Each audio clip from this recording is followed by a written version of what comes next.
क्या शादी का मतलब हमेशा सहमति होता है, या फिर यह एक ऐसा सवाल है जिस पर समाज आज भी चुप्पी साधे हुए है? आज हम बात कर रहे हैं एक ऐसी वेब सीरीज की जिसने पूरे भारत में एक बहुत संवेदनशील और विवादित मुद्दे को फिर से चर्चा में ला दिया है।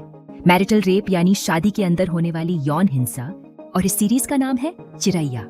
हाल ही में रिलीज हुई ये सीरीज जियो हॉटस्टार पर आई है और रिलीज के बाद से ही ये लाखों व्यूज के साथ ट्रेंड कर रही है।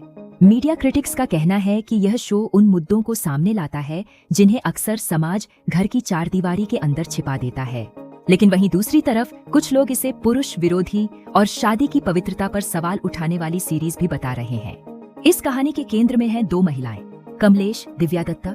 एक पारंपरिक मिडिल क्लास महिला जो मानती है कि औरत की दुनिया घर और परिवार तक सीमित है। पूजा, प्रसन्ना बिष्ट, पढ़ी लिखी, आत्मनिर्भर और बराबरी में विश्वास रखने वाली महिला। कहानी में बड़ा मोड़ तब आता है जब पूजा की शादी कमलेश के देवर अरुण से होती है। शादी के बाद अरुण शुरू में एक आदर्श पति जैसा दिखता है, लेकिन शादी की पहली रात ही कहानी एक डरावने मोड़ पर चली जाती है। पूजा को एक ऐसे अनुभव से गुजरना पड़ता है जिसे वह स्वीकार नहीं कर पाती, और जब वह विरोध करती है तो उसे यह जवाब मिलता है, मैंने वही लिया जो मेरा हक है। और सबसे चौंकाने वाली बात, वह यह भी कहता है कि भारत में यह अपराध नहीं है। यह कहानी सिर्फ एक सीरीज नहीं है, बल्कि यह एक बड़े सामाजिक सवाल को सामने लाती है। भारत में आज भी मैरिटल रेप को कानूनन अपराध घोषित नहीं किया गया है। सरकारी आंकड़ों के अनुसार लाखों शादीशुदा महिलाएं किसी न किसी रूप में यौन हिंसा का सामना करती हैं, लेकिन समाज में यह मुद्दा अक्सर चुप्पी में दबा दिया जाता है। सीरीज में दिखाया गया है कि जब पीड़ित आवाज उठाती है तो अक्सर उसे अपने ही घर से सलाह मिलती है, समझौता कर लो, घर टूट जाएगा, बदनामी हो जाएगी। ये दिखाता है कि सबसे बड़ा संघर्ष सिर्फ कानून से नहीं बल्कि समाज की सोच से है।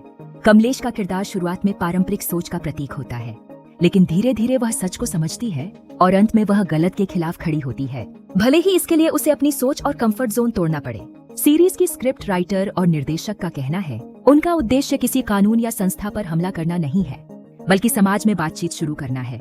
निर्देशक के अनुसार पुरुष किरदारों को खलनायक नहीं दिखाया गया है, बल्कि समाज में फैली सोच को दर्शाया गया है। इस सीरीज के बाद सोशल मीडिया पर बहस तेज हो गई है। कुछ लोग इसे एक जरूरी आवाज मानते हैं, तो कुछ लोग इसे विवादित विषय को बढ़ावा देने वाला कंटेंट कहते हैं। लेकिन एक बात साफ है, इसने एक ऐसी बहस शुरू कर दी है जिसे अब नजरअंदाज नहीं किया जा सकता।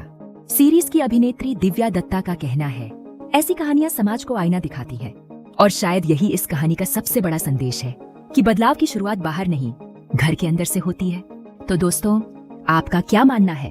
क्या शादी में सहमति हमेशा मान ली जाती है, या फिर इस पर समाज को नए सिरे से सोचने की जरूरत है? अपनी राय जरूर कमेंट में बताइए।